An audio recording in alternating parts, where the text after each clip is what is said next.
რუბრიკას წარმოგიდგენთ LGG.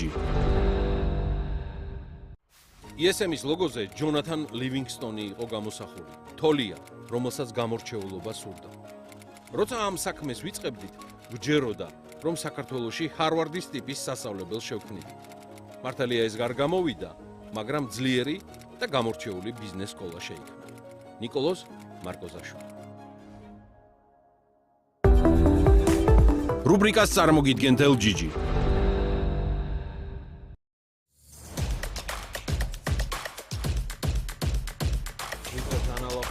და გიორგის საკადროსთან ერთად მოგესალმებით ყველას.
საქართველოში BMG-ის დროით 15 საათია.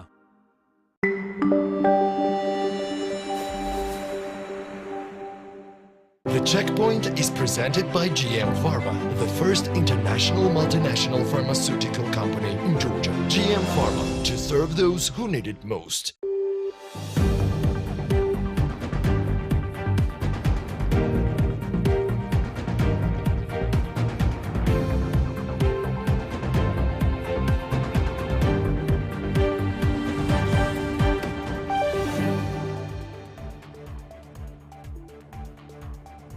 The President of the Republic of Serbia, Aleksandar Vučić, paid an official visit to Georgia. He arrived in Tbilisi accompanied by his wife and state delegation. The main outcome of the visit was Serbia's decision to open an embassy in Tbilisi, which, according to both sides, will provide new momentum to diplomatic and economic relations between the two countries.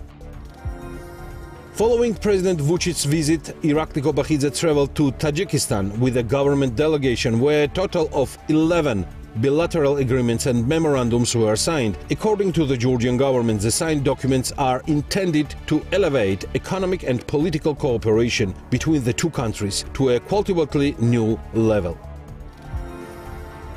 According to the National Statistics Office of Georgia, the country's real GDP grew by 9% in the first quarter of 2026. At current prices, the value of Georgia's gross domestic product amounted to 24.8 billion Georgian lari. Between January and May 2026, Georgia's exports totaled $3.1 billion, representing 20% increase compared to the same period last year.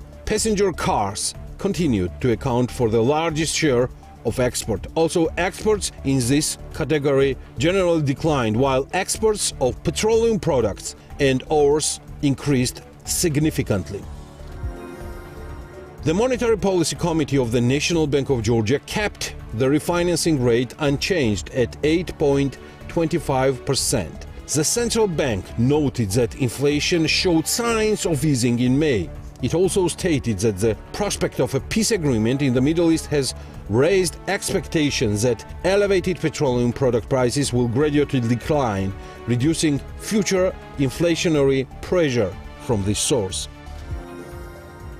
At the same time, the National Bank indicated that inflation expectations rose in May. Specifically, the share of market participants expecting inflation to range between 6 and 8% over the next year increased, while the share expecting inflation to remain within the 2% to 4% range declined. The Ministry of Finance published state debt statistics as of May 2026. According to the report, Georgia's total external public debt amounts to $9.1 billion. This is $95 million lower than the previous month, but $158 million higher than a year earlier. The Georgian government issued a decree approving the budget and staffing of the Central Purchasing Agency, which began operations on June 1st, 2026. The agency was established following legislation amendments and is responsible for managing large-scale government procurement and tenders. According to Georgia State Security Service, David Gabriadze, the former Director General of Georgian Railway, was involved in a fraudulent scheme related to the misappropriation of scrap metal and railway track welding operations. The agency stated that criminal proceedings have been initiated against 8 individuals in connection with this case. 6 have been arrested, while 2 have been charged in absentia. This is The Checkpoints. I'm Elena Guangilashvili, author and the host of the show, and the Checkpoints team is ready to sum up business and economics week for you. Georgia's Minister of Economy and Sustainable Development, Mariam Krivishvili, introduced Irakli Gabriadze as the Director General of the Georgia Economic Development Corporation. According to the Ministry of Economy and Sustainable Development, the corporation was established on the basis of the Enterprise Georgia Agency and aims to increase access to finance for the private sector. Krivishvili said expectations for the organization are particularly high as the new structure expands both the institution's scope and its responsibility in the country's economic development process. As tangible as the results and benefits that Enterprise Georgia has brought to our country, entrepreneurs and specific sectors of small and medium-sized businesses have been, we have worked intensively over the past months to properly identify opportunities for further expansion and scaling. All of this has been done so that we have more tools at our disposal to implement even greater positive changes in the country, Krivishvili said. According to the minister, the reform separates 2 major areas of activity. The corporation will focus entirely on developing financial instruments, programs including syndicated loans and capital market instruments, as well as strengthening analytical capabilities. At the same time, the investment agency has been established as an independent body tasked with attracting investments and promoting Georgia's investment potential internationally. Krivishvili stressed that the Economic Development Corporation will not be focused solely on small and medium-sized enterprises. Our ambition is to increase the scale of operations and expand the service component so that your positive impact can spread more rapidly to large sectors of the economy. This will help us see results across numerous industries in a shorter period of time. The energy sector is a good example. It is a pilot and highly important area where, with the corporation's involvement, we objectively expect tangible results and significantly greater activity, she said while presenting the corporation's new head. The minister wished Gabriadze success in his new role and expressed hope that under his leadership, the organization would become one of the country's most effective institutions in responding to economic challenges in the coming years. Irakli Gabriadze has extensive managerial experience in both the public and private sectors. Since 2020, he has served as Deputy Director General of the Enterprise Georgia Agency. He received his education in Georgia and Germany and holds a doctorate in economics from Tbilisi State University. He is also a graduate of the Kiel Institute for the World Economy. In addition to his professional career, Gabriadze has taught at several universities over the years and is the author of numerous academic publications.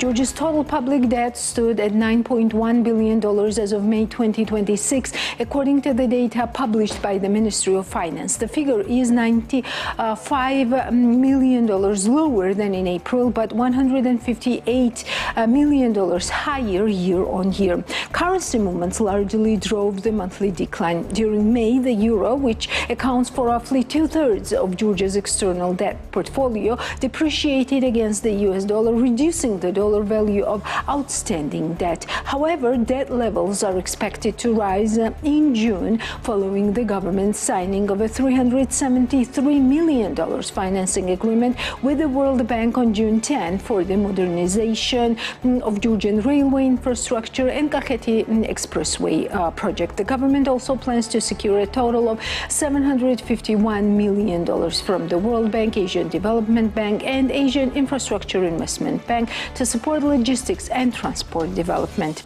International financial institutions remain Georgia's largest creditors. The Asian Development Bank is the country's biggest lender with $2.5 billion in outstanding loans, followed by the World Bank with $2.3 billion. Among bilateral creditors, France's development agency AFD ranks first, with Georgia owing approximately $855 million. With 436 votes for and 145 against, the European Parliament adopted a resolution drafted by MEP and Rapporteur Rasya.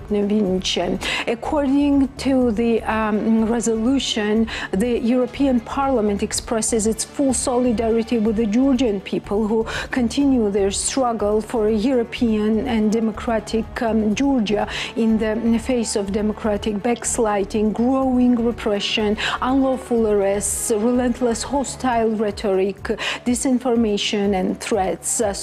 Stresses that nearly 75% of Georgian people continue to support further integration with the EU, reiterates that the EU's door remains wide open for the Georgian people to return to the European path.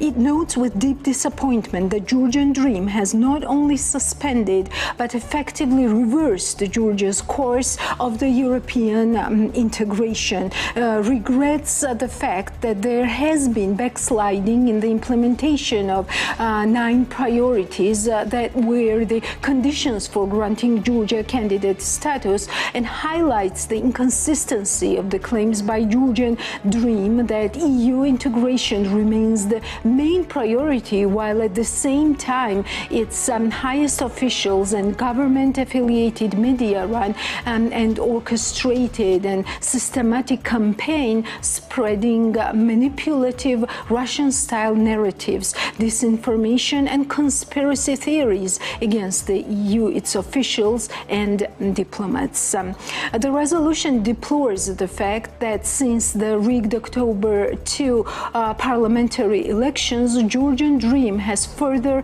intensified its trajectory towards full authoritarianism, is dismayed at the rapid dismantling of Georgia's democratic foundations through targeted attacks against its democratic institutions, fundamental freedoms and democratic pluralism, which is totally at odds with the democratic development required for EU membership. The resolution shares the Commission's assessment that crucial institutions such such as the Central Election Commission, the Communications Commission, the High Council of Justice, the Constitutional Court, the Prosecutor's Office, the National Bank, and law enforcement and security agencies lack impartiality, independence, and democratic oversight. Stresses that Georgia cannot make any progress in the European accession process as long as it does not return to the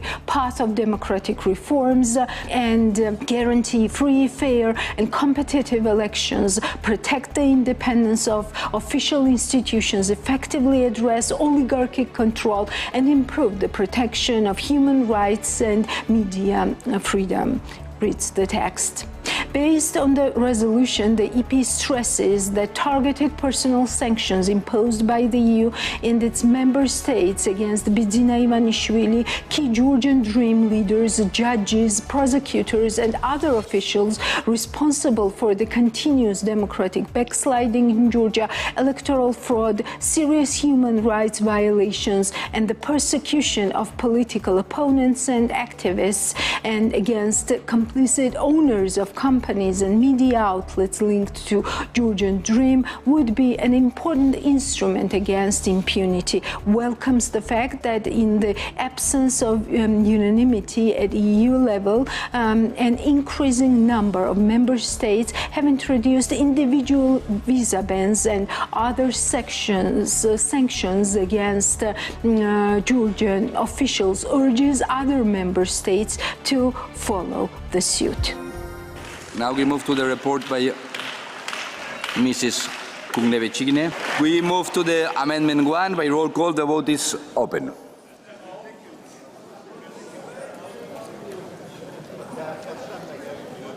The vote is closed. Rejected. Amendment 7 in favor, against, abstentions. Rejected. Amendment 8 in favor, against, abstentions. Rejected. Amendment 9 in favor, against, abstentions. Rejected. Amendment 10 in favor, against, abstentions. Rejected. Amendment 2 by roll call. The vote is open.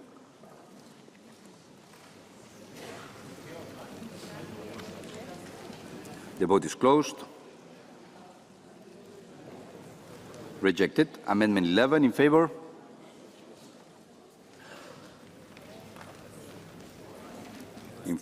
Amendment 11 in favor. Against. Abstentions. Rejected. Amendment 14 in favor. Against. Abstentions. Adopted. Amendment 12 in favor. Against. Abstention rejected. Amendment 13 in favor. Against. Abstention rejected. Amendment 3 in favor. Against.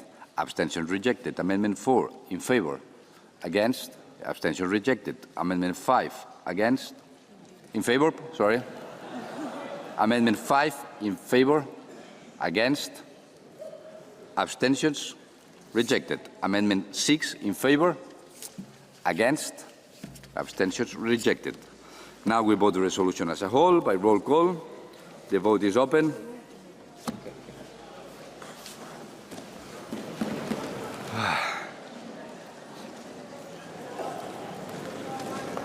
The vote is closed.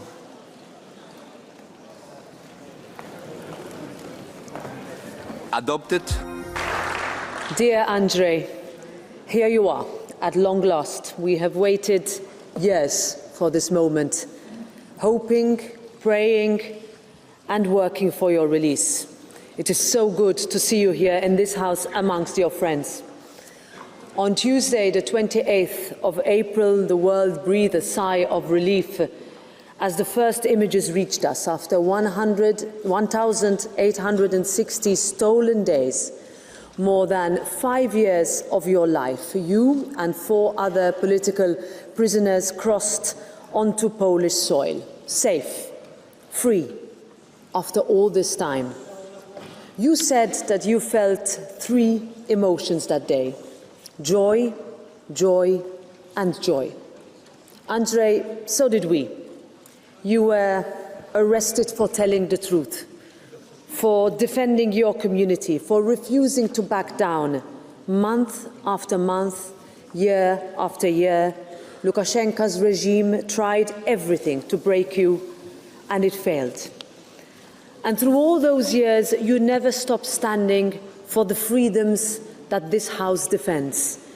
That is why this Parliament awarded you the Sakharov Prize for Freedom of Thought, which you share with the Georgian journalist Mzia Mlagobleli, who is still behind bars and who remains in our thoughts. Behind your story, Mr. Pochobut, we can say that it is not the whole story. As we speak, many more journalists and political prisoners remain locked away. Last year, members of this House sent 9,100 postcards to political prisoners in Belarus, 900 reminders that they are not alone.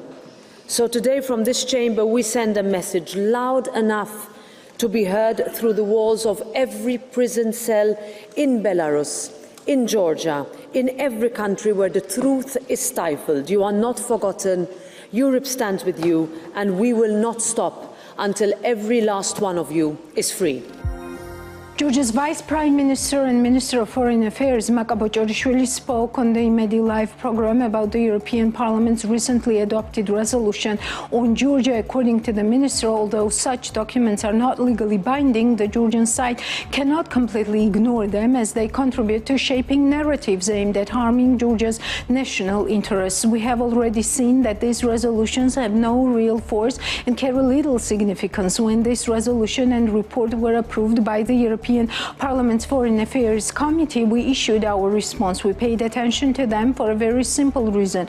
We have often heard from European politicians and Brussels bureaucrats that we should not pay too much attention to European Parliament resolutions as they are not decisive for the EU policy. Nevertheless, for us, the European Parliament is an EU institution just like the European Commission and the Council of the European Union. Therefore, we cannot completely ignore its documents, especially since they reflect the views of certain politicians and help shape specific narratives, Bochorishvili stated. She added that the documents are built entirely on falsehoods and false narratives and are created with the sole purpose of damaging Georgia's interests and tarnishing the country's reputation. These documents have no force and no political weight. However, it is unacceptable for us that even a small number of members of the European Parliament attack our country and society in such a manner without any grounds and based entirely on falsehoods. We cannot leave unanswered such campaigns against Georgia, which have been ongoing for years and have one objective only: to damage our country's national interests, the minister said.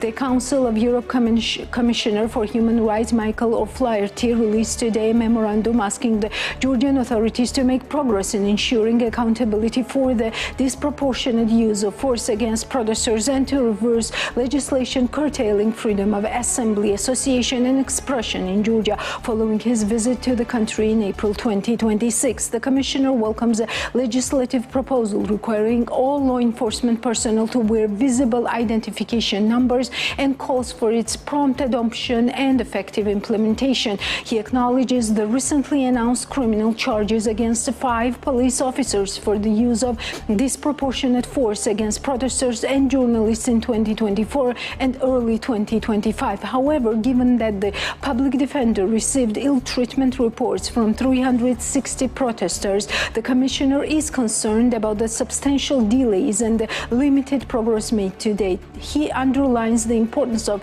implementing the judgments of the European Court of Human Rights concerning effective and independent investigations into allegations of ill treatment and the policing of demonstrations. Without further delay, the authorities should ensure a thorough, independent and transparent inquiry into the reported use of water cannons containing chemical substances against protesters, with the full participation of victims and civil society and public disclosure of the findings, said Commissioner O'Flaherty. Authority. The Commissioner regrets that rather than reviewing existing restrictions on the right to freedom of peaceful assembly, the Georgian authorities adopted further limitations in October and December 2025.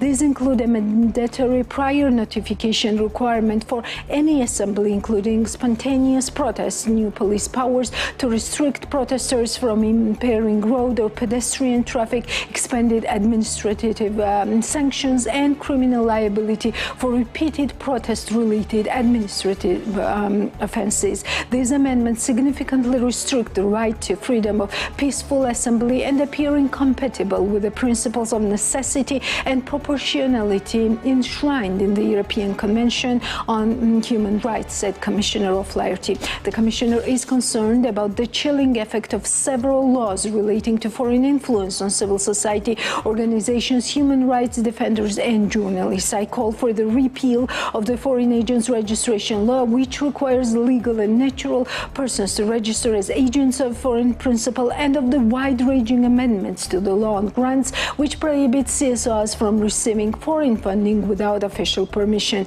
The authorities should also halt the administrative and criminal proceedings against dozens of CSOs for receiving foreign funding or for alleged involvement in aggravated sabotage, and immediately lift the freeze on their bank accounts, said Commissioner O'Flaherty. He considers that ongoing legal actions targeting opposition parties and politicians appear to be inconsistent with the ECHR. Finally, the Commissioner warns that restrictions on freedom of expression, including the ban on foreign funding for media outlets and the cumulative effect of amendments to defamation law, risk driving journalists towards self-censorship.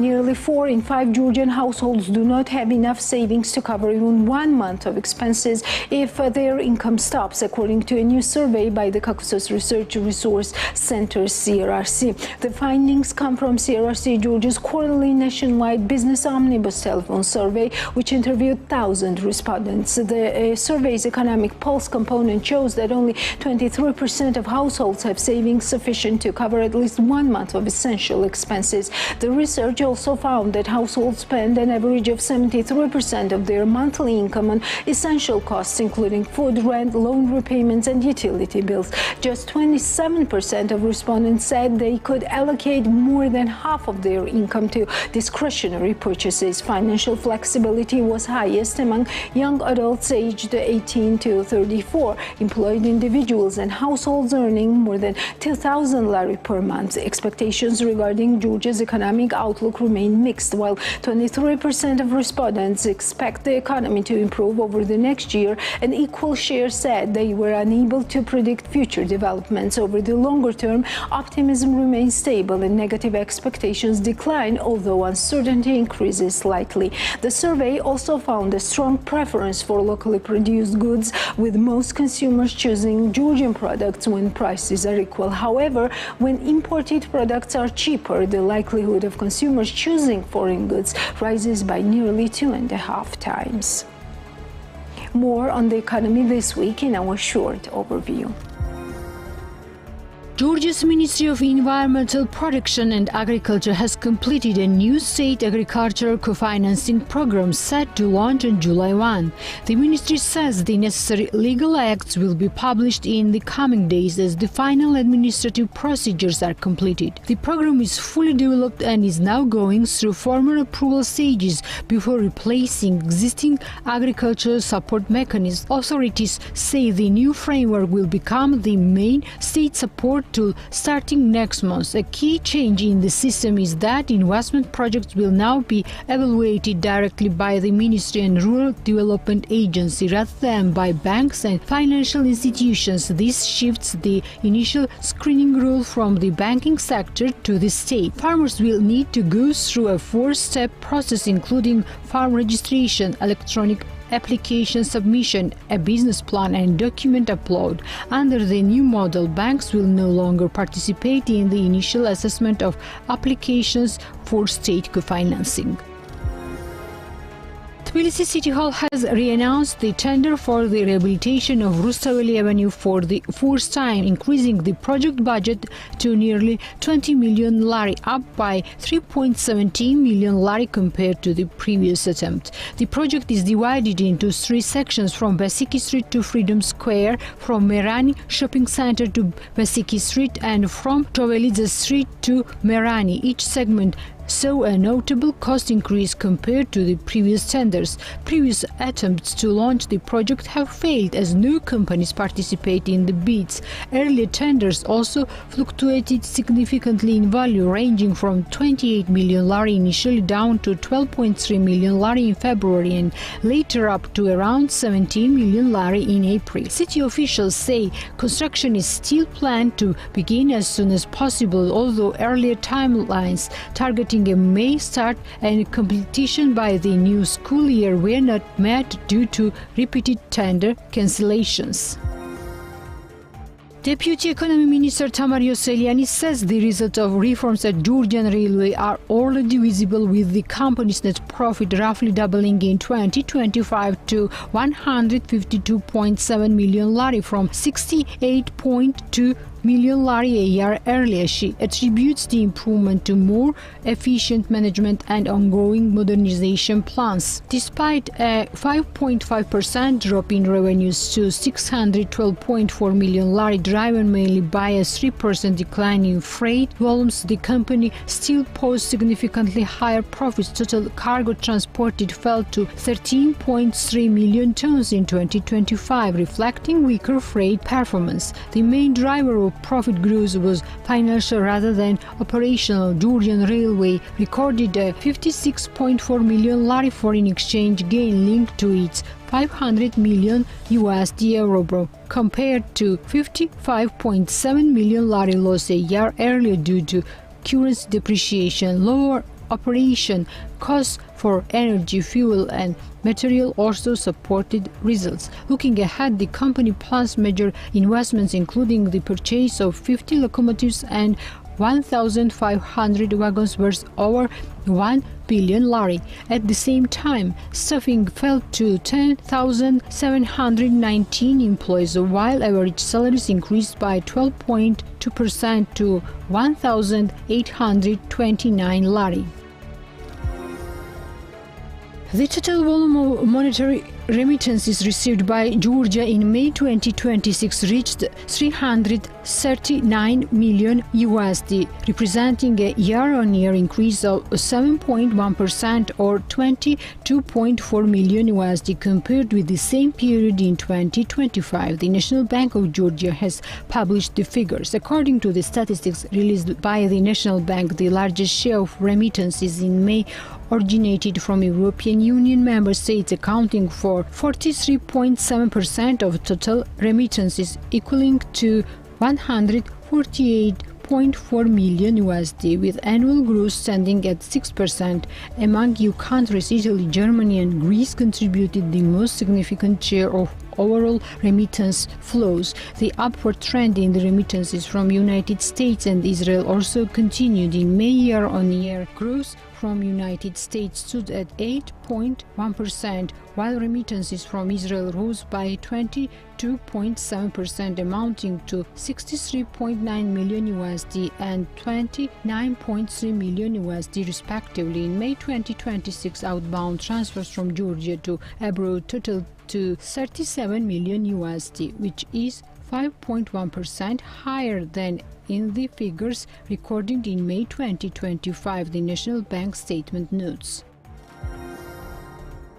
Georgia's average monthly salary increased by 8.9% year-on-year, reaching 2,361 lari in the first quarter of 2026, according to the data released by Geostat. This represents an increase of 194 lari compared to the same period last year. After income tax, the net average salary stands at 1,891 lari. The highest paying sectors remain financial and insurance insurance, which amounted to 5,952 lari, information and communication 4,290 lari, mining and quarrying 3,230 lari, and professional, scientific and technical activities 3,186 lari. Geostat also reported a gender gap in wages. In Q1 2026, the average salary for women was 1,900 lari, while for men it stood at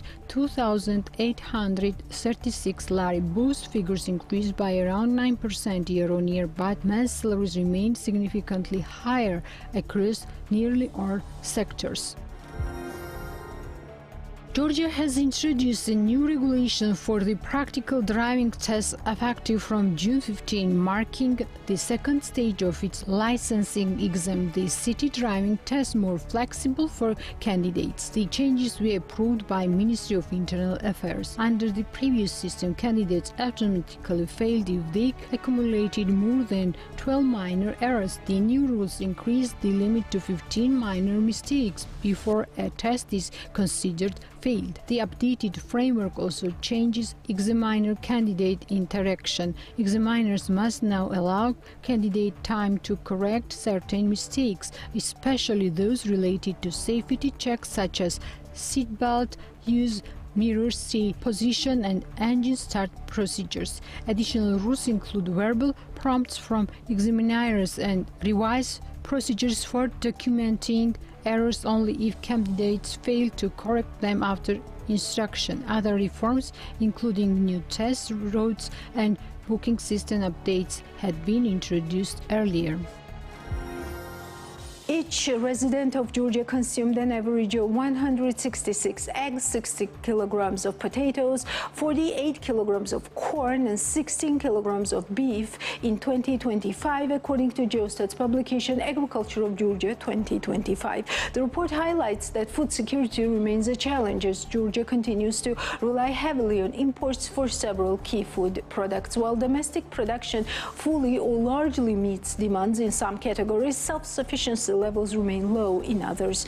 In the dairy sector, local production has been declining since 2022, falling from 565,000 tons to 556,000 in 2025. At the same time, domestic consumption increased, reaching 793,000 tons last year. As a result, dairy imports rose from 175,000 in 2022 to 264,000 tons in 2025 to meet growing demand. Consequently, Georgia's self-sufficiency rate in milk and dairy products declined from 77% to 68% over the same period. Georgian fuel prices are expected to decrease in the near future as global oil prices continue to fall, according to Whistle CEO Vasil Khorava. He says that if the current downward trend persists, the recent increase of around 60 tetri in fuel prices could be reversed. Khorava noted that international oil benchmarks have been declining for more than 10 days, which is already reflecting for wholesale pricing. He said this trend should gradually translate into lower retail prices for consumers as new imports are purchased at reduced costs. According to him, fuel prices in Georgia rose significantly during the recent geopolitical tensions, with diesel increasing by around 1.2 lari and petrol by about 60 tetri. He added that the diesel prices are expected to adjust downward more sharply, while petrol is likely to show a more moderate decline. Global oil markets have also been trending downward, with Urals crude dropping to around $67 per barrel, Brent falling by about 26%, and WTI trading near $78, reinforcing expectations of further price adjustments in regional fuel markets. More on business this week from Natia Taktakishvili. Gino Aquapark is preparing a major expansion for 2026 summer season with plans to add new pools and attractions to its existing complex. Tamta Sekania, the company's head of marketing, told BMDG that the new infrastructure will be built within the current site, although the value of the planned investment has not been disclosed. Sekania said the project is part of the company's broader development strategy aimed at enhancing the visitor experience and diversifying entertainment entertainment offerings. In addition to infrastructure upgrades, Gino Aquapark plans to host a range of events and activities throughout the summer season. The water park currently employs 320 persons, with operations becoming more intensive during the summer months. According to the company, local visitors make up the majority of customers, while foreign tourists account for approximately 30% of total attendance. Sekania said 2025 was a successful year for the business, with visitors numbers doubling following infrastructure improvements, new activities and customer-focused offerings. She added that the company expects further growth in attendance during the 2026 season, supported by planned upgrades and expanding entertainment options. Dreamland Park is a new residential and investment project based on an eco-lifestyle concept designed to combine nature, comfort and long-term value. The development emphasizes green surroundings and currently planned infrastructure to create a balanced environment for living, leisure and investment. The project continues the standard set by Dreamland Oasis, offering large-scale infrastructure, landscaped areas and modern living conditions. Alongside construction of residential units, a four-level parking facility will also be built to enhance convenience for future residents and investors. According to the company representatives, Dreamland Development aims not only to build projects but also to develop entire location and increase their value on both local and international markets. The company sees Dreamland Park as a natural continuation of its strategy to position Chakwi as a growing tourist and investment hub. The developer plans to further expand its concept with future projects in premium locations, including areas near the Botanical Garden, the first line of Black Sea coast, continuing its focus on eco-lifestyle and long-term investment appeal. Georgia, the local operator of French bakery and cafe chain, plans to expand its network to 13 locations by 2029.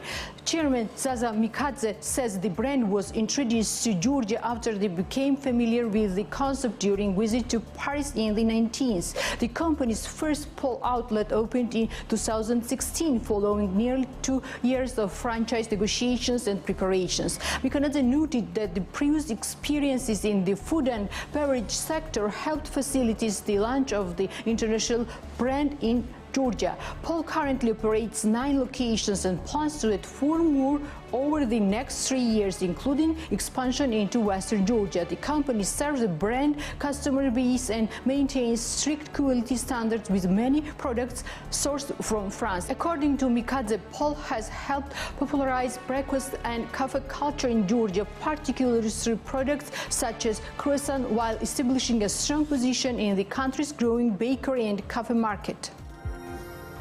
Castel Mare Hotel and Wellness Resort in Tihistiri is reporting growing demand for 2025 summer season, with advance booking increasing steadily, according to Executive Director Zanda Meskhidze. While the resort is not yet fully booked, occupancy is expected to strengthen further in the coming months. Poland remains one of the hottest, strongest source market, supported by all its inclusive offerings and partnerships with Polish tour operators. Meskhidze said bookings are active throughout most of the season and continues to grow. Domestic travelers account for around 60% of guests, while demand for Kazakhstan and Germany has increased following the company's participation in international tourist exhibitions and B2B business meetings. The resort has also begun attracting interest from China, although that market is still at early stage. Castel Mare reported occupancy growth of around 5% in May and 3% in June. Room rates have increased by 10% due to higher operating costs, while the hotel has expanded its leisure options with upgraded outdoor facilities and new sea-based attractions. Coca-Cola Bottlers Georgia has developed the country's first smart vending machine for collecting recyclable waste and plans to produce up to 2,500 units annually. The company is also creating a mobile app that will reward users for depositing bottles, allowing funds to be transferred directly to their bank accounts. Founder Temur Chkhonia said the project is designed to create value from waste through recycling and reuse. He noted that its success will depend on cooperation between the government, consumers and producers, as well as development of recycling and processing infrastructure. According to innovation engineer Luka Janjava, the system was fully designed in Georgia. The machine accepts plastic bottles, glass containers and aluminum cans, automatically sorting materials and compressing plastic and cans to reduce storage needs. Technology Development Manager Gabriadze said regulatory support could speed up adoption by encouraging installation at universities, retail locations and public spaces. He added that planned production capacity will be sufficient to cover the domestic market before expanding into regional exports. Pizzeria Napoli, located on Margianishvili Street in Tbilisi, says customer demand has increased compared with last year, with the revenue maintaining consistently high occupancy levels. Founder Mamuka Kiladze told BMDG that average occupancy stands at around 50%, rising to 80% during peak periods on Fridays and weekends. According to Kiladze, the share of customers dining on site has grown in recent months, while demand for delivery service has gradually declined. He attributed the trend to consumers increasingly preferring to enjoy the product at the restaurant where its quality is better preserved. The pizzeria experiences its highest traffic during evening hours on weekends, when the venue often reaches full capacity several times throughout the day. Napoli can currently accommodate around 80 guests at once, following an expansion project completed last year, which included the addition of a bar area and upgrade to premises. Gabriadze said more than 90% of Napoli's customers are local residents, while the remaining visitors are foreign guests, including travelers from India, Arab countries and Ukraine. Established in Tbilisi 5 years ago, the company plans to open a second location later this year. Gabriadze, co-owner of Chateau Mere Wine, says Russia's large consumer market remains one of the country's main tools of economic influence, and warned that any restrictions on Georgian exports would be a significant challenge for major wine producers.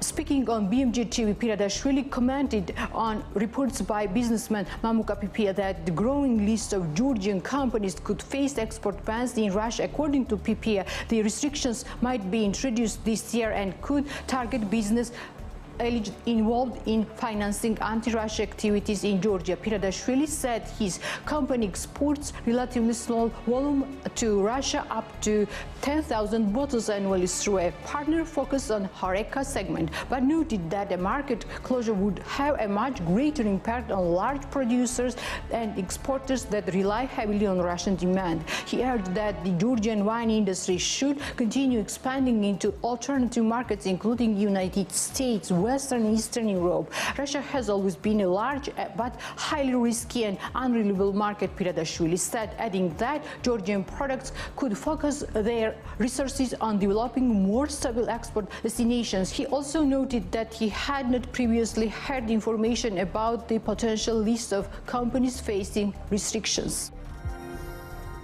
Driver car wash operator plans to expand beyond its first locations in Tbilisi's Varkateli district and develop a nationwide chain. Founder Zurab Masurashvili told BMDG the company aims to simplify vehicle care through technology-driven services and create consistent customer experience across Georgia. The business, which has attracted a $450,000 USD investment, offers a fully automated contactless car wash and automated payment. The washing process takes between 6 or 11 minutes and uses high-pressure systems, specialized foam, osmotic water and automated drying technology. Driver also operates a digital loyalty program that automatically tracks visitors and offers benefits based on usage. According to Masurashvili, more than 9,000 unique customers have already used the service, including private vehicle owners, taxi drivers, small businesses and corporate fleet.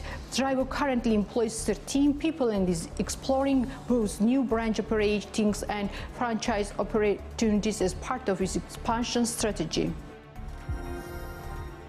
On June 17, 2026, the Monetary Policy Committee of the National Bank of Georgia decided to keep the monetary policy rate unchanged. The monetary policy rate stands at 8.25%. In May, annual inflation stood at 5.7%. The increase in inflation relative to the 3% target was mainly driven by a significant increase in energy resources prices. These inflationary pressures mainly reflect external factors, including elevated volatility in international energy prices and supply-side disruptions, NBG says. At the same time, measures of relatively sticky prices, which better reflect long-term inflation expectations, have shown a slight acceleration in the recent period. In particular, core inflation, excluding food, energy and tobacco, stood at 3.5% in May, while services inflation was 3.8%. Although these indicators remain significantly below headline inflation, the recent dynamics continue to point to risks of strengthening second-round effects. On the other hand, international commodity markets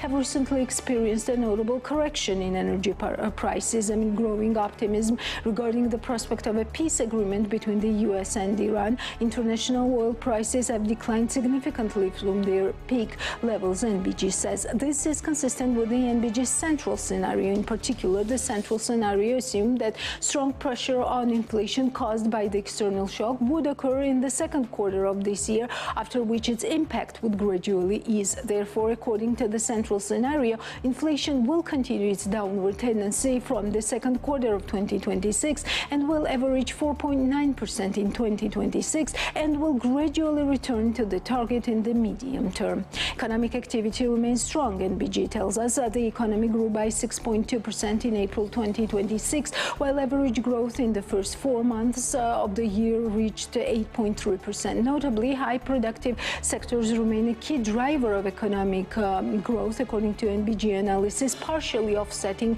demand-side inflationary pressures. Global uncertainty remains elevated. The main sources of this uncertainty remain the further evolution of the ongoing conflict in the Middle East, developments in international energy prices, and the timeline for the restoration of damaged infrastructure, according to NBG. Therefore, the MPC, in addition to the central scenario, considered both high and low inflation risk scenarios. In the event of the realization of the high inflation risk scenario, fundamental processes require a higher trajectory of the monetary policy rate than the central scenario. The high inflation scenario assumes a further escalation of geopolitical tension over a prolonged period, which would result in additional damage to infrastructure and a delay in the recovery process. Against this backdrop, commodity prices in the international market, NBG believes, will increase further and the disruption of supply chains will become widespread. As a result, the supply-side inflationary shock would amplify in Georgia, strengthening second-round effects, and ultimately inflation would be higher than in the central scenario. On the other hand, under the low inflation risk scenario considered by the MPC, the realization of the risks would allow a faster normalization of monetary policy rate compared to the central scenario. The low inflation risk scenario assumes that a peace agreement in the Middle East would lead to an immediate stabilization of prices at international commodity markets. In such a case, pressures on energy prices would ease rapidly, which would be reflected in lower domestic inflation. At the same time, Georgia's external position remains robust. According to NBG, despite the significant external shock, FX inflows continue to be strong. NBG says, while the country's sovereign risk premium remains low, supporting the stability of the real effective exchange rate. Moreover, the continued relative weakness of the US dollar in global markets serves as an additional supportive factor. If these conditions persist, imported goods inflation is likely to be lower than expected, and as a result, headline inflation will converge to the target more rapidly than the central scenario, NBG tells us. As a result of the ongoing macroeconomic analysis and consideration of the existing risks, the MPC considered it appropriate to keep the monetary policy rate unchanged at 8.25%. The NBG continues to closely monitor ongoing developments and the intensity of their transmission to the domestic market. If inflationary shocks stemming from geopolitical tensions become even more prolonged and/or their magnitude would amplify the risks of second-round effects, the MPC will continue to moderately increase the monetary policy rate Thereafter, once the inflationary shock dissipates, the NBG will begin a gradual normalization of the policy stance. The next meeting of the Monetary Policy Committee will be held on July 29, 2026. And that's all for today. We will meet next Sunday, but you know what to do. Stay tuned to BMG. It's worth it.